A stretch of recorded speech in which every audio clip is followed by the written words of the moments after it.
నమస్తే, welcome to our voice. నేను journalist నవత. 5000 ఇండ్లను రోహింగ్యా ముస్లింలు తగలబెట్టేశారు, బౌద్ధులు హిందువులకు సంబంధించి.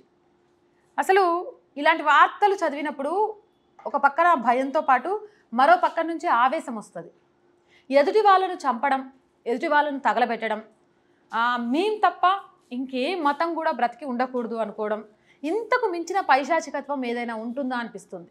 ఎందుకు నేను ఇంత ఎమోషనల్గా మాట్లాడాల్సి వచ్చింది అనేది ఈ వీడియో తర్వాత మీకే అర్థమవుతుంది. రోహింగ్యా ముస్లింల నిజ స్వరూపం క్రమేణా బయటపడుతూ వస్తోంది. ఈ రోహింగ్యా ముస్లింల జన్మస్థలం మయన్మార్. అలాంటి మయన్మార్లో నిన్న రోహింగ్యా ముస్లింలు చేసిన అరాచకం అంతా ఇంత కాదు. బౌద్ధులు హిందువులకు చెందిన 5000 ఇండ్లను అతి దారుణంగా తగలబెట్టారు. ఈ ఘటన మయన్మార్లోని బూతిడాంగ్ ప్రాంతంలో చోటు చేసుకుంది.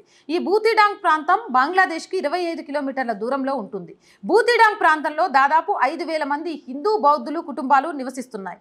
కానీ రోహింగ్యా ముస్లింలు వేల సంఖ్యలో ఒక్కసారిగా ముక్కుమ్మడిగా దాడి చేసి హిందువులను బౌద్ధులను ఇండ్ల నుంచి బయటికి లాగి మొత్తం 5000 ఇండ్లను అత్యంత దారుణంగా తగలబెట్టారు.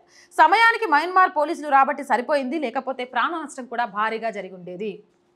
ఇలాంటి రోహింగ్యా ముస్లింలను, రోహింగ్యాలని భారతదేశంలోనికి రానివ్వకూడదు అని కొత్త చట్టం తీసుకొస్తూ మయన్మార్, బంగ్లాదేశ్, పాకిస్తాన్ ఇక్కడ ఉన్న హిందువులు, బౌద్ధులు, జైన్లు, క్రిస్టియన్లు భారతదేశంలోకి వచ్చి భారత పౌరసత్వం పొందొచ్చు, కానీ ఈ ముస్లిమ్స్ పొందకూడదు అంటే పాపం ఇక్కడ ఉన్న వాళ్ళకు గుండెలు పగిలిపోయేలాగా ఏడ్చిండ్రు కొంతమంది. అట్టెట్టా కుదరదు, వాళ్ళని ఎందుకు రానిరని ఇప్పుడు మాట్లాడండి. మయన్మారు, బంగ్లాదేశ్, పాకిస్తాన్ లాంటి దేశాలలో హిందువుల మీద, అక్కడ మైనారిటీలుగా ఉన్న బౌద్ధులు, జైనులు, క్రిస్టియన్ల మీద జరుగుతున్న దాడుల గురించి మాట్లాడండి. ఎందుకు హిందువుల సంఖ్య ఆయా దేశాల్లో పడిపోతుందో మాట్లాడండి. మృగాల కంటే పైశాచికత్వంగా మనుషులను బయటికి తీసుకొచ్చి తగలబెట్టి కొడుతున్నారు, చంపేస్తున్నారు అని అంటే ఎక్కడ ఏం జరుగుతుందనేది ఆలోచించండి. అలాంటి వాళ్లకు భారతదేశంలో ఎందుకు పౌరసత్వం ఇచ్చి బ్రతకడానికి అవకాశం కల్పించారో చెప్పండి. ఎక్కడున్నా పాము పామే.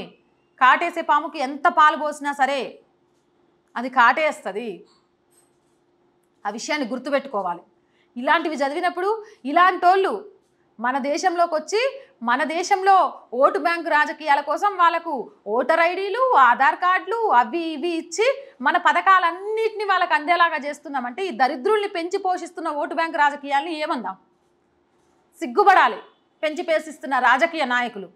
పోలీసులు రాలేదు కాబట్టి, పోలీసులు వచ్చారు కాబట్టి సరిపోయింది. రాకపోయి ఉంటే 5000 ఇండ్లను తగలబెట్టిండ్రు అంటే ఎంత ప్రాణ నష్టం జరిగేది ఊహించడానికే భయంకరంగా ఉంది. కాబట్టి అస్సలు ఈ విషయంలో కొంచెం కూడా సంకోచపడాల్సిన అవసరం లేదు. ఇలాంటి రోహింగ్యా ముస్లింలు మీ చుట్టుపక్కల ఎక్కడున్నా పోలీసులకు సమాచారం అందించండి. అక్కడ అంత పైశాచికత్వానికి పాల్పడుతుంటే ఇక్కడ వాళ్లకు అన్ని రకాల సదుపాయాలు ఇవ్వాల్సిన అవసరమే లేదు. మనిషిని మనిషి చంపుకోమని ఎవరు చెప్పారు? మతం అంటే మంచిని నేర్పించాలి, మంచిని నలుగురిలోకి పంచాలి, ధర్మ పరంగా బ్రతకమని చెప్పాలి. దాన్ని పక్కన పడేసి మన మతం మాత్రమే గొప్పది, మన మతం కాని వాళ్ళంతా కాఫీర్లు, వాళ్ళని చంపేయాలి, వాళ్ళు బతికుండకూడదు, ఈ దేశం మొత్తం ఒకటే నినాదం రావాలి, ప్రపంచం మొత్తం ఒకటే నినాదం రావాలి. ఏంది? దానికోసం మనుషులు చంపుకునే స్థితి దాకా వెళ్ళిపోయింది అంటే ఇంతకు మించి ఎక్కడి దాకైనా వెళ్ళిపోతుంది. భయపడాలి అని ఆ భయంలో నుంచే ధైర్యం పుట్టుకురావాలి. ప్రతి ఒక్క ఇంటి నుంచి ఒక శివాజీ రావాలి. అది వాస్తవం. లేకుంటే రానున్న రోజుల్లో మన దేశంలో కూడా చాలా ఎదుర్కోవాల్సి వస్తుంది. ఆ పరిస్థితి రాకుండా ఏం చేయాలి అనేది ఒకటి, నరేంద్ర మోదీ లాగా mind game, vote bank, vote విషయంలో ఆలోచించి ఓటేయండి. ఇక రెండవది, ఖచ్చితంగా కూడా మీ చుట్టుపక్కల ఏం జరుగుతుంది అని గమనించడం మర్చిపోకండి. అది మనందరి బాధ్యత కూడా. ఇలాంటి మోర్ వీడియోస్ కోసం మన ఛానల్ వెంటనే సపోర్ట్ చేయండి, సబ్స్క్రైబ్ చేయండి. Stay with us.